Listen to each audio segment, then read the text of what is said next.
Hi, I'm Ron Heinlein, and I'm the president and the owner of DTFfootwear.com. I want to talk about a style that we call the 9214. That's in women's. We do the 9602 in men's. This is a shoe very proud. But what I'm going to show you too is when you get the shoe, I'm going to show you exactly what you do. You take this insert out and you look to see if there's any spacers. And there happens to be here one, and this happens to be in the yellow color. Okay, and we'll get back to this in just a second. Let's talk about the 9214. All Lycra.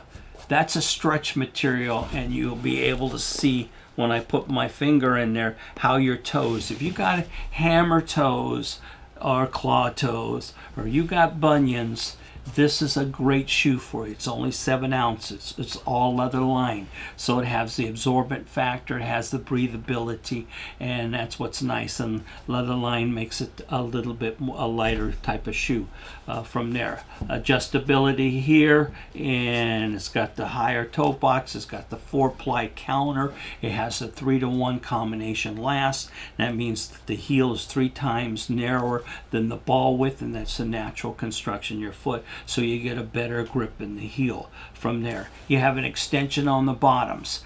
Now this we make into a 5E width. Anything in a 5E width in women's and a 7E width women's we can make, and a special order concept in a 10E, a 9E, 10E, or a 14E width for you.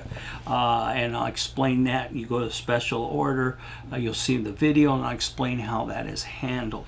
This has so extended bottom. It means a 5E is on a 6E bottom, a 7E is on an 8E bottom for women. And what the purpose of that is to give you more room, toe room, wiggle room, but also give you the width and give you where there's no foot hangover. From there, also I've told you about the 4-ply counter. It's the strongest midsection in the country and the strongest heel counter, and I can't break this thing in the back. Now people ask me, Ron, why do I need a strong midsection? Why do I need a strong reinforced counter in men's or women's shoes? Very simple. We want to cut the bilateral movement from that. We don't want you to go sideways and forward. We all go forward.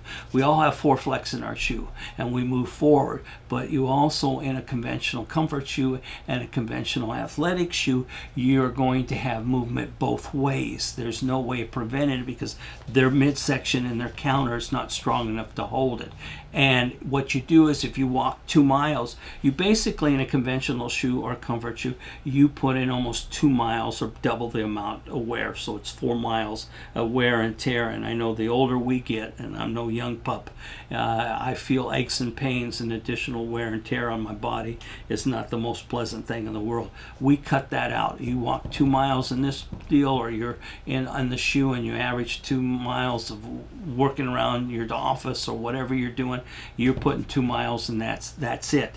Then you add the insert that you saw me take out. You can see the arch to this. It has the heel cup, has the metatarsal. This is plastisode, so it generates circulation and it helps just keep the flowing. If you're diabetic, all our shoes, 80% of our shoes are perfect for diabetics because they're seamless, and they also include the inserts that generate circulation. But for a person who doesn't, this just gives you more comfort. You add this underneath it if it ever needs to, and you've got double padding from there. But what the spacers is all about is that you want to put that back in after you take the spacer out. If you find that the shoe is still a little snug, then take this insert out and put the spacer or a thin insert back in and wear it for a while. And after a short period of time, you break the shoe in, out it goes, in this goes, and you have the more deluxe kind of insert from there. Again, like I was saying, these, you get 3 sets of these every 4 months. You take these away, throw them away, especially if you wear the shoes every day, and you have a fresh new insert, and it molds and conforms right to your foot as well. The purpose of this was mainly, there's always a foot, in a lot of cases, a foot discrepancy between the left and the right, and we need to tighten the shoe up. That's what this does. Just remember, you don't lay it on top. It always goes underneath. underneath, and that's one of the reasons for the video, and that is the secret to the concept of this.